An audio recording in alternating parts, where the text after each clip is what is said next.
La salvación se puede perder. Esto lo vemos en muchas ocasiones en la Biblia. Eh, Quiero leer en Primera Tesalonicenses el apóstol Pablo escribiéndole a los tesalonicenses y vemos esta verdad de que la salvación se puede perder. A diferencia de lo que muchos falsos maestros de hoy día dicen, que la salvación no se pierde, que una vez tú eres salvo, siempre serás salvo.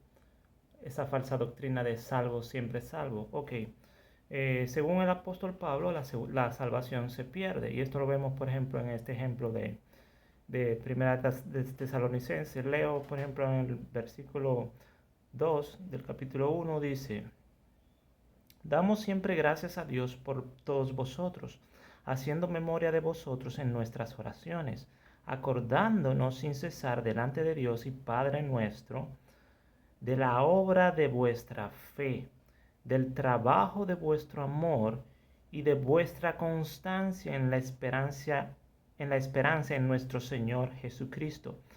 Porque conocemos, hermanos amados de Dios, vuestra elección, pues nuestro evangelio no llegó a vosotros en palabras solamente, sino también en poder, en el Espíritu Santo y en plena certidumbre, como bien sabéis cuáles fuimos entre vosotros por amor de vosotros. Y vosotros vinisteis a ser imitadores de nosotros y del Señor, recibiendo la palabra en medio de gran tribulación, con gozo del Espíritu Santo. Ok, entonces aquí vemos a personas que son salvas, o sea, que recibieron el Evangelio. Dice, vinisteis a ser imitadores de nosotros, o sea, personas que fueron imitadores de Pablo, por ejemplo.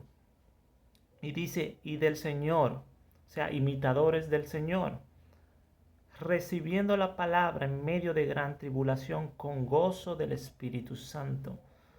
O sea, son personas salvas que recibieron, o sea, recibieron la palabra, se salvaron. Y también el versículo 2 dice, perdón, en el 3 dice, acordándonos sin cesar delante de Dios, del Dios y acordándonos sin cesar delante del Dios y Padre nuestro, de la obra de vuestra fe, la obra de vuestra fe. Y dice, del trabajo de vuestro amor y de vuestra constancia en la esperanza en el Señor Jesucristo. Entonces, Pablo le está escribiendo a esta iglesia de los tesalonicenses, a estos tesalonicenses. Uh, Estas personas vemos que recibieron la palabra, eran salvas, ok. Uh, También, por ejemplo, en el versículo 13 del capítulo 2, por ejemplo, leemos: por lo cual también nosotros sin cesar damos gracias a Dios de que cuando recibisteis la palabra de Dios que oísteis de nosotros, la recibisteis no como palabra de hombres, sino según es en verdad la palabra de Dios, la cual actúa en vosotros los creyentes. Ok, entonces estas personas eran creyentes y que recibieron la palabra de Dios. Ok, y observa entonces cómo Pablo se preocupa porque su fe permanezca en ellos. Cómo Pablo está preocupado de que tal vez ellos abandonaran la fe. O sea, los que tuvieron antes fe, según Pablo, pueden abandonar esa fe, se pueden perder, pueden ser engañados del diablo y perderse, extraviarse. O sea, el que tiene fe, dice la Biblia, que el que tiene fe es salvo. La fe es lo que salva al hombre. El que tiene fe es salvo. Y según Pablo, tú puedes tener fe hoy, pero mañana no tener fe. Y si tú mañana no tienes fe, pues tampoco, lógicamente, eres salvo. El que no tiene fe no es salvo. Entonces Pablo está preocupado, se preocupó por ellos, por si la fe continuaba en ellos o si ya no continuaba en ellos. Vamos a leer esto. O sea, según Pablo, un creyente hoy puede ser mañana un incrédulo. Y si tú mañana te conviertes en un incrédulo, ¿qué tú crees que va a pasar contigo? Si tú mueres en esa condición, si tú pasas a la eternidad en esa condición, si viene Cristo Jesús y te encuentra en esa condición, ¿para dónde tú crees que tú vas a ir? ¿Para el cielo o para el infierno? Ok, entonces vamos a ver esto, cómo Pablo se preocupó por si, por su fe, por si continuaba en ellos la fe o no continuaba. Eh, Capítulo 3 dice en el versículo 4, empezando desde el versículo 4, dice, porque también estando con vosotros os predecíamos que íbamos a pasar por tribulaciones, como ha acontecido y sabéis. Por lo cual también yo, no pudiendo soportar más, envié para informarme de vuestra fe, no sea que os hubiese tentado el tentador y que nuestro trabajo resultase en vano. Entonces Pablo aquí está preocupado por la fe de ellos, de que ellos se hubieran descarriado, de que ellos hubieran abandonado la fe, de que el diablo los hubiera engañado, que les hubiera tentado. Ah, Parece ser que era como preocupado por, lo que yo entiendo es que que él estaba preocupado, Pablo estaba preocupado, que las tribulaciones, que por medio de las tribulaciones por el Evangelio, el tentador hubiera tentado a los tesalonicenses a que abandonen la fe y así no padezcan persecución. Entonces él está preocupado por eso, por el descarrío de ellos por causa de las tribulaciones, las persecuciones por causa del Evangelio. Vamos a leer un poco más atrás. Eh, eh, yo leí desde el versículo 4, pero vamos a leer desde más atrás. Dice, uh,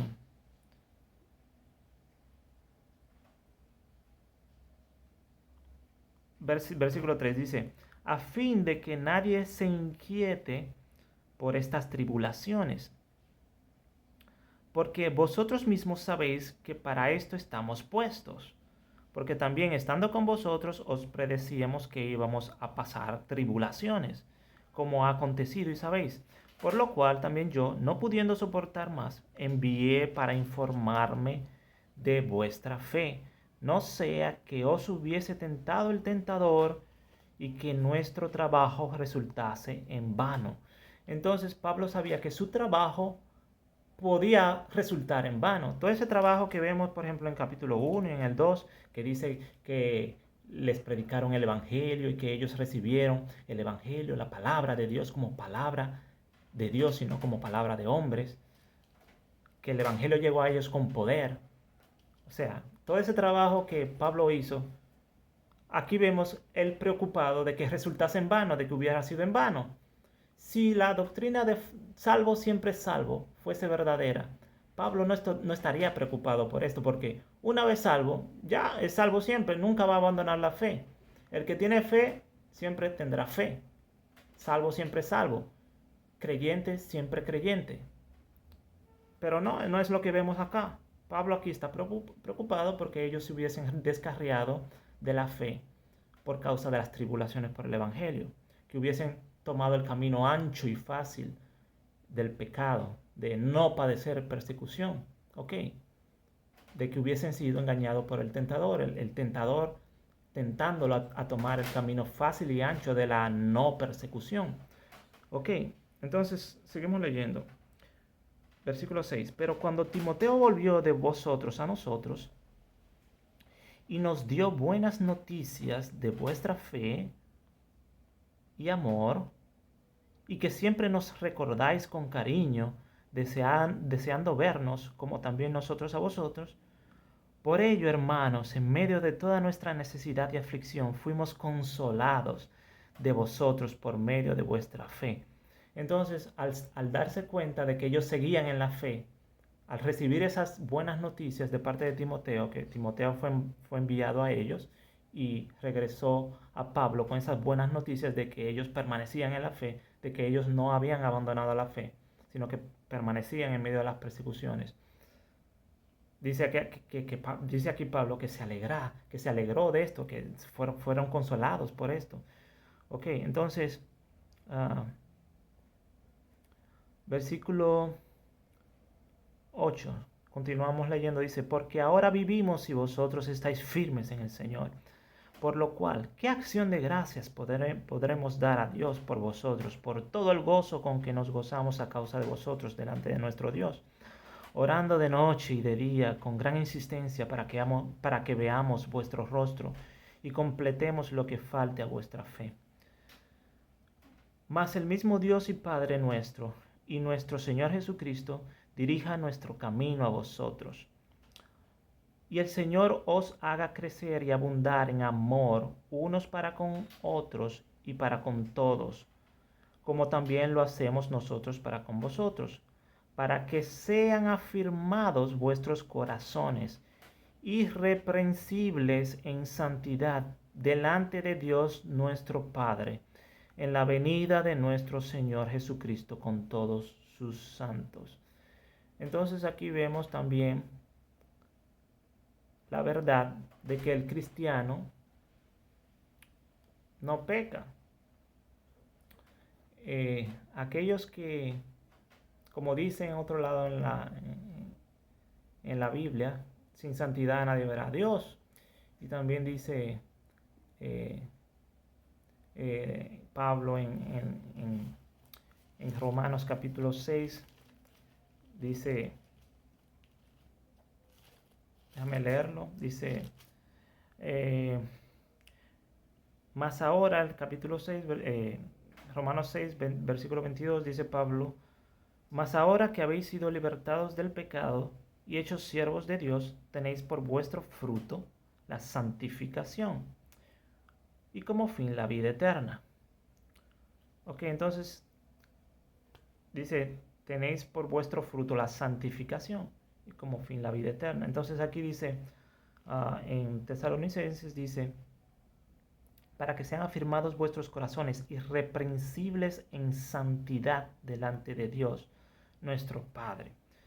Entonces, algunos falsos maestros dicen, salvo siempre salvo, enseñan salvo siempre salvo, y que no se puede dejar de pecar, de que el cristiano es pecador, de que todo el mundo, según ellos, todo el mundo es pecador, aún los cristianos somos pecadores, según estos falsos maestros, que nadie puede dejar de pecar, que es imposible dejar de pecar, que mientras estamos en esta carne, siempre seguiremos pecando.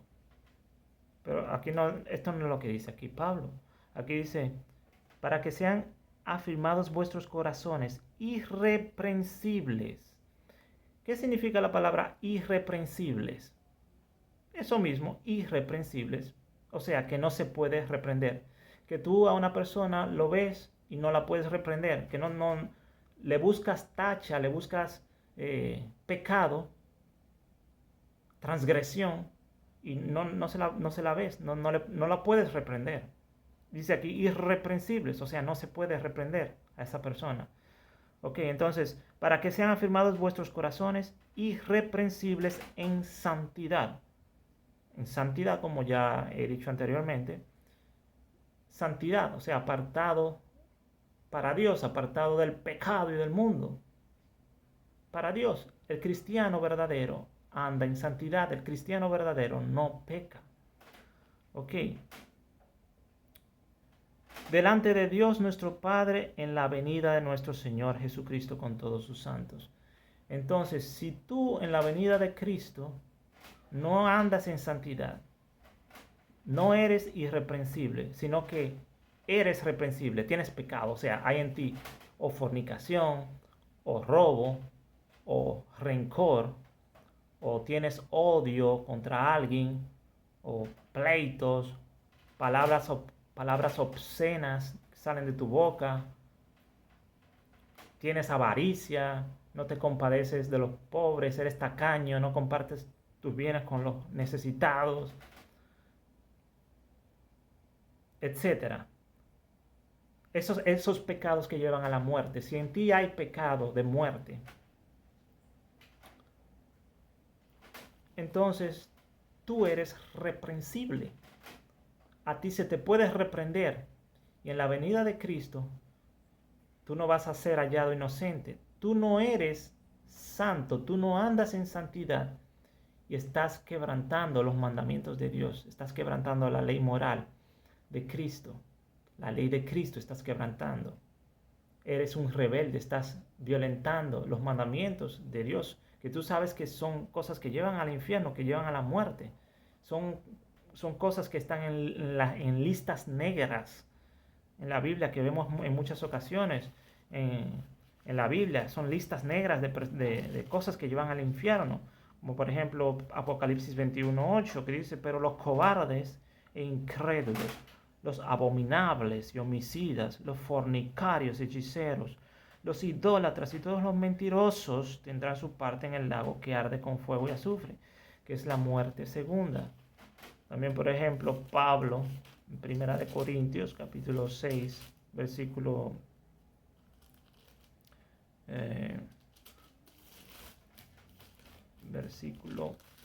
9, dice: ¿no sabéis que los injustos no heredarán el reino de Dios? Los injustos no heredarán el reino de Dios. No te equivoques, aquellos que hacen injusticia, o sea, pecado, el que peca, el que hace injusticia, no heredará el reino de Dios. No me importa que tú te llames cristiano a ti mismo, que leas la Biblia un montón de veces, ores un montón de veces, cante 20,000 canciones, vayas todos los domingos a un templo.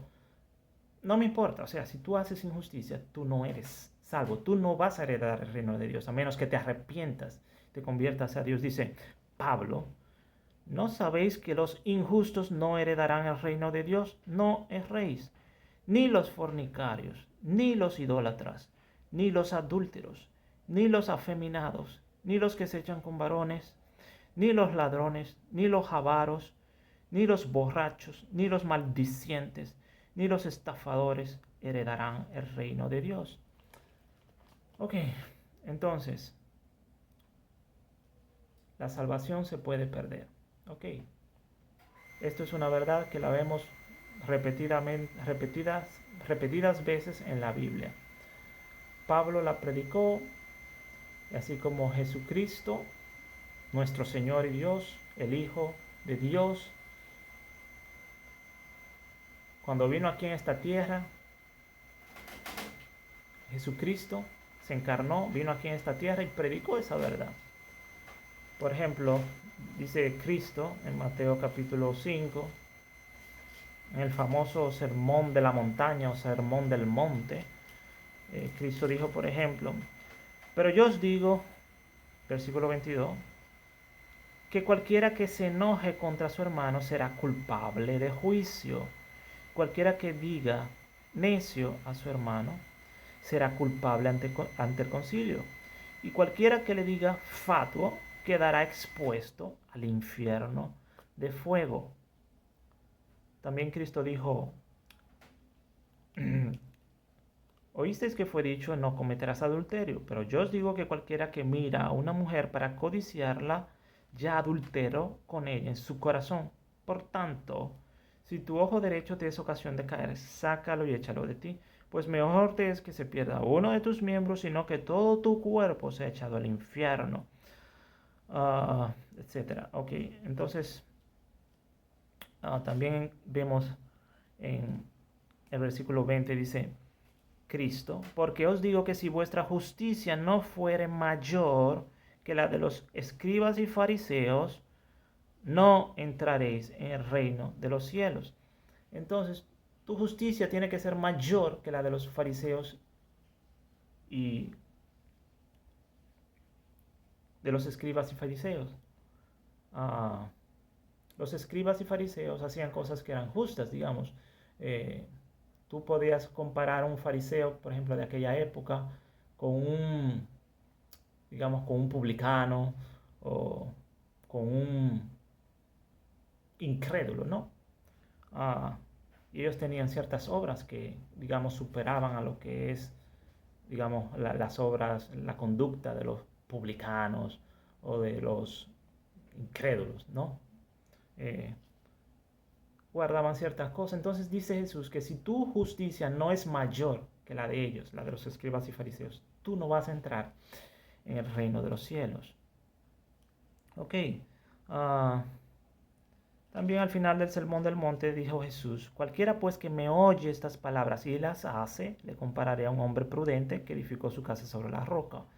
Descendió lluvia y vinieron ríos y soplaron vientos y golpearon contra aquella casa y no cayó, porque estaba fundada sobre la roca. Entonces aquel que oye a Jesús y obedece esa palabra de Jesús, aquel que lee la palabra de Jesús que está aquí en la Biblia, aquel que lee el Sermón del Monte, aquel que lee las enseñanzas de Cristo y la pone en práctica, será comparado como un hombre que edificó su casa sobre la roca. Vino la inundación y no la pudo destruir esa casa porque está fundada sobre la roca. Entonces aquel que obedece a Jesús no va a ser destruido porque tiene obediencia a Jesús. Está obedeciendo a Jesús y no va a ser destruido, sino que va a ser recompensado al final con la vida eterna, como dice Pablo en Romanos capítulo 2, que dice, el cual pagará a cada uno conforme a sus obras. Vida eterna a los que perseverando en bien hacer buscan gloria y honra e inmortalidad. Ok, entonces Cristo entonces también al final del Sermón del Monte dijo, pero cualquiera que me oye estas palabras y no las hace, le compararé a un hombre insensato que edificó su casa sobre la arena.